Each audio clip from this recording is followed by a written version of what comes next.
Don't open it, no matter what you hear on the other side. I shivered. Still, that was all right, wasn't it? I'd just have to make sure I only knocked 7 times. I'd count as I went. Easy peasy. I pulled in a deep breath and stepped towards the cupboard. Felt Tim's eyes on me. From downstairs at the edge of my hearing, I caught laughter floating up from the lounge. It's okay, I told myself. Your parents are just downstairs. And besides, nothing's really going to happen, is it? Grandma can't really turn doors magic. Get on with it, said Tim. If you're going to do your special needs knock, or whatever the hell it is, then do it, okay? Don't just stand there. I ignored him. By now I was directly in front of the cupboard door. I could feel that tingle again, too. That pressure.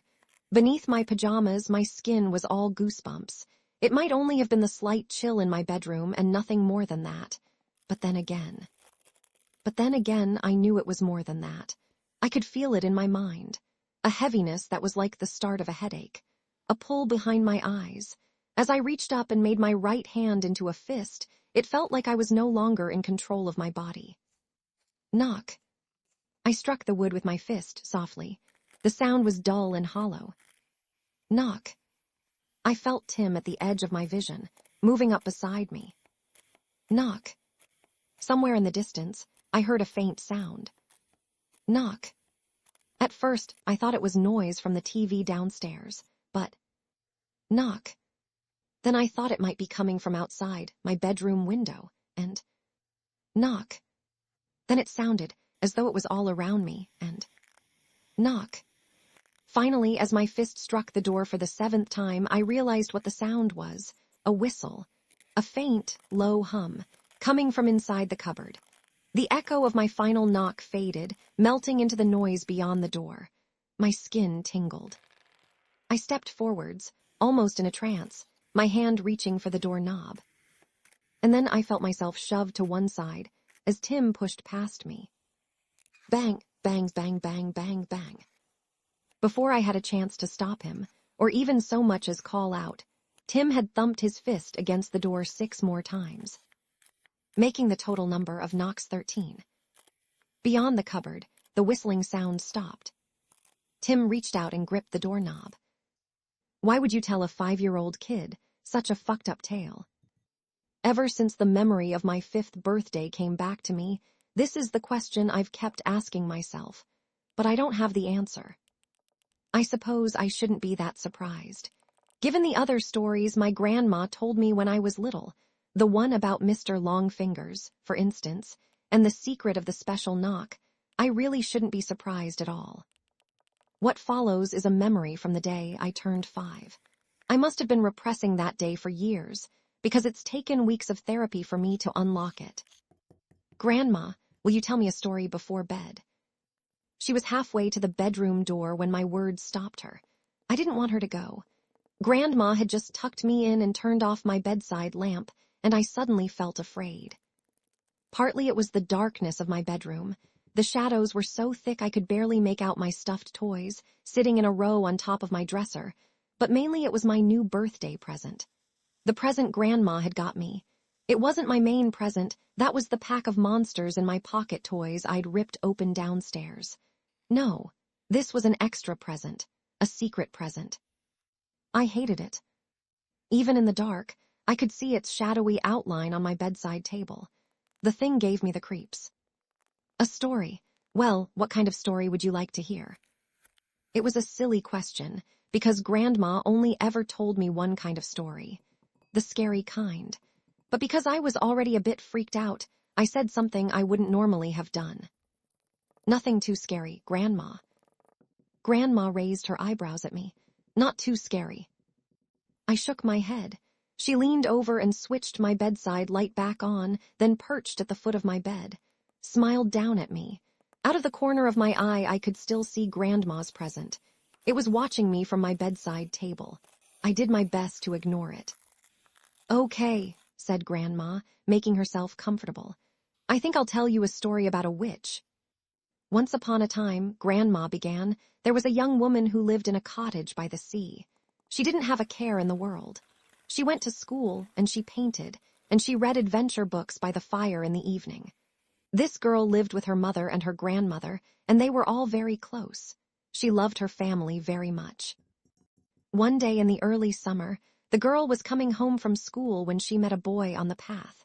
She'd never spoken to him before, but she recognized him well enough. He wore the same uniform she did, after all, and she guessed he must be in the year above her at school. "Where are you off to?" said the boy. His shirt was untucked, and he was smoking a cigarette. The girl hesitated. Her mother had told her cigarettes were bad. She'd also told her never to speak to strangers on her way home from school. But then again, thought the girl, was this boy actually a stranger? The headmaster at their school said they were all one big family. If this boy wore the same uniform as her, they couldn't really be strangers, could they? "I'm going home," answered the girl. "My house is along this path." The boy finished his cigarette, then flicked it into the grass. He smiled at the girl. "Before you go home, don't you want to see something cool?" he asked. The girl was curious, but she also knew she couldn't be late. Her mother would worry terribly if she was late, so she thanked the boy and told him she had to be on her way. But just as she'd walked past him, he called out to her again. "It's a puppy," said the boy. "Our dog had a litter of puppies last week, and Dad said I could keep one. It's in this old barn near my house. Don't you want to see the puppy?" Now the girl loved puppies. She wanted a dog for as long as she could remember, but her mother always said they couldn't afford one. Right then, she'd have given anything in the world to pet a cute little puppy. When she closed her eyes, she could just picture it, a happy little dog with a big, pink tongue and a wagging tail, eager to meet her. The girl paused and looked down the path that led back to her house. She thought about her mother. Then she looked back at the boy, who was smiling at her. Was there really any harm, thought the girl, in taking a quick look? So the girl followed the boy, and he led her over a stile and across a big, big field, and they kept going and going until the girl saw a large barn towering in the distance. And she was so excited that she walked as fast as she could, and the boy laughed and walked right along with her. The girl only started to feel nervous when they were right outside the barn. It had taken longer to get there than she'd thought it would, and the sun was a lot lower in the sky now. She was going to be late getting home. Her mother would be worried. She wanted to see the puppy quickly so she could hurry back, but the barn was dark and full of shadows, and she couldn't see any sign of it inside. "It's just over here at the back," whispered the boy, as he took her hand and led her into the shadows. "He's going to be so excited to see you." So the girl took his hand and followed him, and even though his palm was sweaty, she held onto it tight, because she was suddenly starting to feel afraid. It was only when she heard footsteps and laughter behind her, and turned to see two bigger boys emerging from the barn's shadows, that the fear inside her turned to terror. When the girl finally got back home, the sun was setting over the ocean, and the sea was the color of blood. The girl made it through the door of the little cottage before she collapsed in a heap in the hallway, crying her eyes out. It was her grandmother who found her like that. Now the girl's grandmother was very old and very wise. Mother used to tell her that Grandma had lived so long and seen so much that she knew all the world's secrets. When she was little, the girl had been frightened of her grandmother. But now the old lady took the young woman in her arms, and she comforted her. Told the girl her mother was working late, and she wouldn't be home for a while. Told the girl she could tell her anything she wanted. And in the hallway of their little cottage, the girl did. She told her grandmother about the boy, and the barn, and all the horrible things those bigger boys had done to her in the shadows. And her grandmother listened, and she grew very silent and very still. "Come with me," she said. The girl had hardly ever been in her grandmother's room before. When she was little, it always gave her the creeps. Her grandmother had lots of old, scary paintings on the walls and strange little statues and carvings on her shelves. But right then, as her grandmother led her to an old wooden chair and sat her down, the girl hardly even noticed them. Her grandmother was speaking to her in a soothing voice, and all she could do was listen. She listened as her grandmother told her that there was a special trick she knew, a trick to protect against evil, a trick to protect her against those horrible boys so that they'd never be able to hurt her again, so that she'd have control of them. As grandmother spoke, She fetched an old wooden box from the bottom of her wardrobe and unlocked it. Inside the box were countless knitted dolls. All of the dolls were the same blank, cream color, with no facial features at all save for the eyes. Every single doll had a pair of eyes that seemed to follow the girl. As grandmother pulled 3 dolls out of the box, she closed her own eyes, began to whisper. The sound made the girl's skin itch, but it didn't last long. Soon her grandmother had lined the dolls up on the carpet, and her eyes were open again. The last thing she pulled from the box were a pair of black knitting needles and some yarn. "Those boys that hurt you, sweetheart," she whispered. "I want you to describe them to me." And although she was still terrified, and although it made her feel sick, the girl did. She described the boys as well as she could remember. She described them as her grandmother went to work with her needles. And finally, with the blood-red sun disappearing below the sea outside the cottage window, the dolls were finished. The girl's grandmother took the girl by the hands and looked into her eyes. "I want you to keep hold of these dolls, sweetheart," she whispered, "as long as you have possession of them. Those boys will never be able to hurt you again."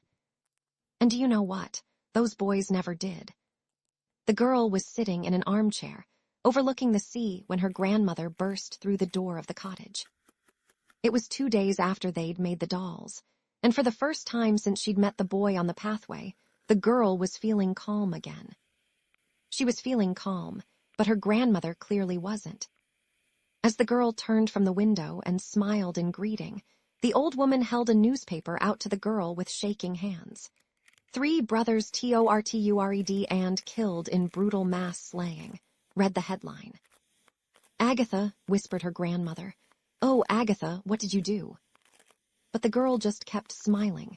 She kept smiling as she took her grandmother by the hand and led her upstairs to her bedroom. She kept smiling as she opened her little cupboard and pulled out a cardboard box. And when the old lady cried out in shock and horror as she saw the 3 dolls inside, the girl kept smiling still. "What did you do, Agatha?" whispered her grandmother again. But it was pretty obvious what the girl had done. Each of the dolls had been impaled with at least a dozen sewing pins, all of which had been pushed through their knitted heads. The area below each of their waists had been burned black with a flame. The girl smiled down at her work and took her grandmother's shaking hands in her own. "They won't be hurting anyone now, will they?" she whispered. "You see, sweetheart," said Grandma, as she stood up from my bed and switched off the light, "I gave you one with a happy ending."